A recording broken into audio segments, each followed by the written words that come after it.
Our subject for today is plant growth and development. Basically, we'll be covering botany, which is the study of plants. Horticulture, however, is a bit different. It is the art and science of growing horticultural plants.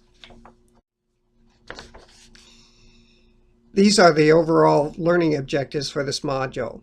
We'll learn how to identify plant structures and their functions, and to identify above and below ground plant parts and describe how they grow. Photosynthesis, respiration, and transpiration will also be covered, as will the environmental factors that affect plant growth. We will also discuss scientific names and how they're used, as well as some basic plant ID using a key. As you can see, we'll be covering way too much information way too fast. We do not expect you to be able to absorb everything in the time we have. However, these same concepts will be covered in later modules, which will greatly help in understanding. Also, you'll be able to review this information online at your leisure. So relax and let's enjoy these lessons. There will be a total of 5 lessons in this module. In this first one, we'll look at an introduction of plant growth and development, the science of naming plants, and plant classification. Let's get started. Remember, botany is the study of plants, but horticulture is the art and science of growing horticultural plants. You can see both aspects of horticulture in this photo. The art of horticulture is obvious, but also this gardener must have had good horticultural skills to keep this row of plants flourishing as you see here.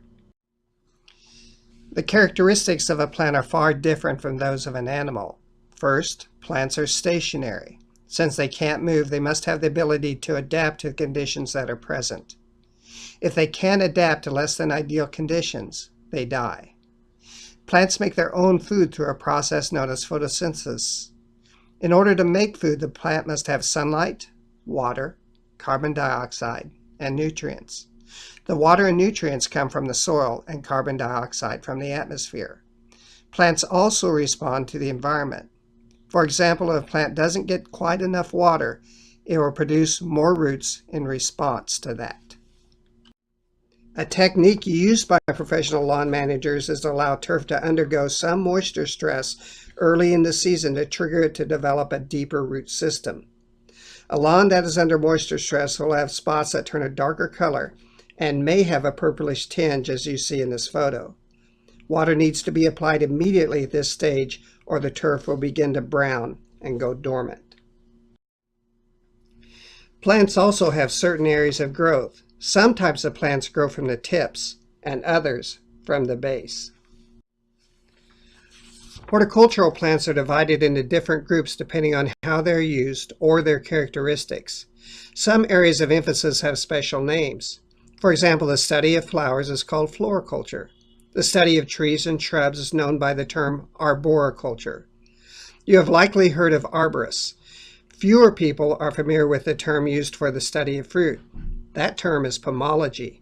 Even fewer people are familiar with olericulture, the study of vegetables. Turf grass and landscaping do not have special names. We work with homeowners rather than commercial people. Since we work with homeowners, our recommendations may be a little different than those given to commercial people who raise plants or plant parts for sale.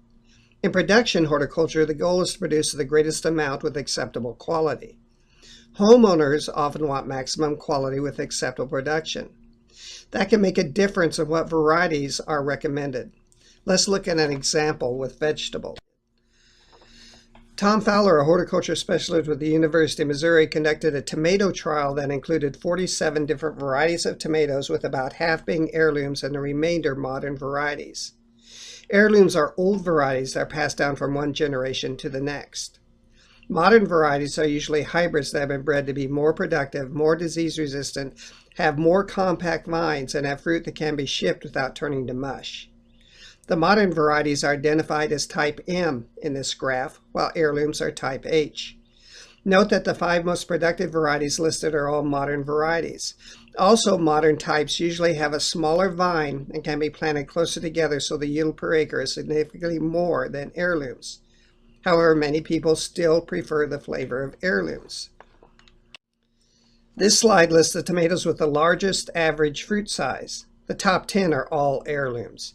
Many people prefer larger fruit, so why aren't heirlooms used more by commercial people? There are several reasons, including they often bruise easily and therefore don't ship well, and usually they do not have good disease resistance. Also, they produce large, rangy vines, and the total yield per vine is often lower. However, someone who grows for a farmer's market may grow heirlooms if they can charge a premium to make up for lower production. This photo illustrates another drawback to some heirloom varieties. They're often highly fluted. In other words, the stem attachment is recessed into the tomato and the shoulders are often rough. Even with all the drawbacks with heirlooms, homeowners may want to grow them due to their superior flavor. One of my favorite varieties is called Chef's Choice. Chef's Choice is a modern type derived from the heirloom Amana orange, but is earlier, less fluted, and much more disease resistant. The recommendations you make will be targeted for the homeowner, not the commercial person. As a matter of fact, if a commercial person asks you for advice on what varieties to grow, you should refer them to your county agent. Now let's turn our attention to plant classification. People have been classifying plants since antiquity. However, modern classification began with Carolus Linnaeus. Many people refer to him as Carl Linnaeus. Both are acceptable.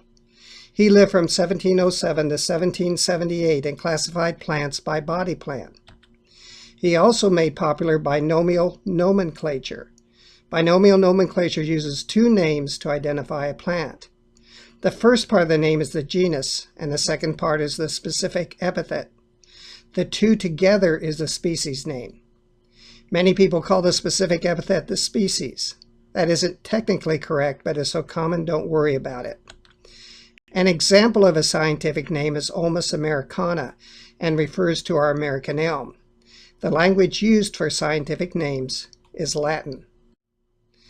Other examples of other scientific names are as follows. Common lilac is Syringa vulgaris. Common witch hazel, Hamamelis vulgaris. Tomato, Lycopersicum esculentum. American elm, Ulmus americana. Chinese elm, Urmus parvifolium. Rubber plant is Ficus elastica, and garden peas is Pisum sativum, followed by capital L. I want you to notice certain things. Do you see how the genus name can be shared by closely related plants? For example, all elms are in the Ulmus genus.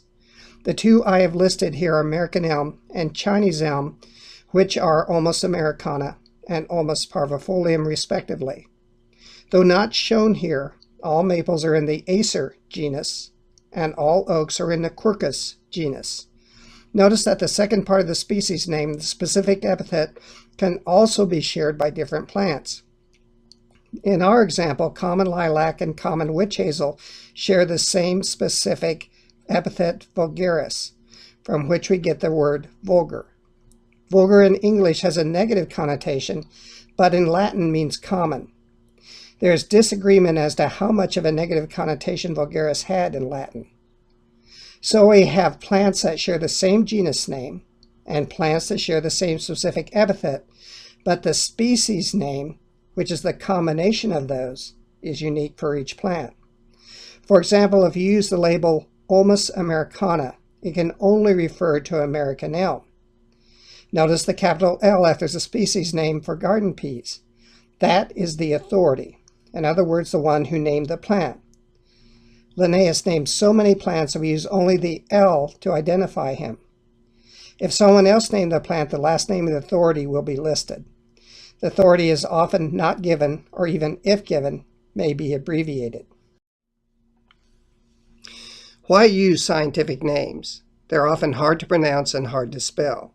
Common names are much easier to remember. Unfortunately, one plant can have multiple common names. For example, Glaucoma heteracea is also called ground ivy. However, it can also be called creeping Charlie, gill over the ground, and field balm. It all depends on what area of the country you grew up in. Another problem with common names is that a single common name can refer to more than one plant. For example, watergrass can mean yellow nutsedge, crabgrass, barnyard grass, and others. This can be important because what you use to control yellow nutsedge is completely different than what you use to control crabgrass. And finally, sometimes the common name is incorrect. For example, what most people call Chinese elm is actually Siberian elm. Siberian elm is the elm that comes up volunteer. A volunteer tree is a tree that wasn't planted by people, but comes up from seed after having been distributed by birds, animals, or wind. Siberian elm is weak-wooded and most often unattractive. The true Chinese elm is a nice tree with good shape and an attractive bark. The photo you see here is of the true Chinese elm. So we use scientific names to positively identify specific plants, as each species name, such as Ulmus americana, is unique. These names are used universally regardless of culture or language. The use of scientific name is vitally important when doing research. Don't worry, though important for scientists, we do not expect master gardeners to memorize scientific names. All living organisms can be classified. We have looked at the species classification, but there is far more to classification than that. The broadest classification is that of kingdom. Many years ago, only 2 kingdoms were recognized, the plant kingdom and the animal kingdom. Now we have 6 kingdoms: Plantae, Animalia, fungi, bacteria, protozoa, and chromista. We, of course, are primarily interested in the plant kingdom. Most people know what fungi and bacteria are, but may not be as familiar with members of the kingdom's protozoa and chromista. An example of a member of the protozoa kingdom is the amoeba. An example of a member of the chromista kingdom is algae. Let's show the classification of a single plant starting at the kingdom level and going all the way down to the species and beyond. We, of course, start at the plant kingdom. Our plant is in the vascular plant system, and then the angiosperm subdivision, the dicot class, the Rosales order, and the Rosaceae family. The Rosaceae family is very large. Our subfamily is Meloideae, which includes apples and pears. Then the Malus genus, that includes apples. The specific epithet is domestica. Therefore, the species name is Malus domestica. In this case, we can go one more step. The cultivar is Jonathan, so every apple is in the species Malus domestica, though we have many different cultivars such as Red Delicious, Golden Delicious, Honeycrisp, etc. I want to back up to 2 subdivisions of vascular plants, gymnosperms and angiosperms, for a moment.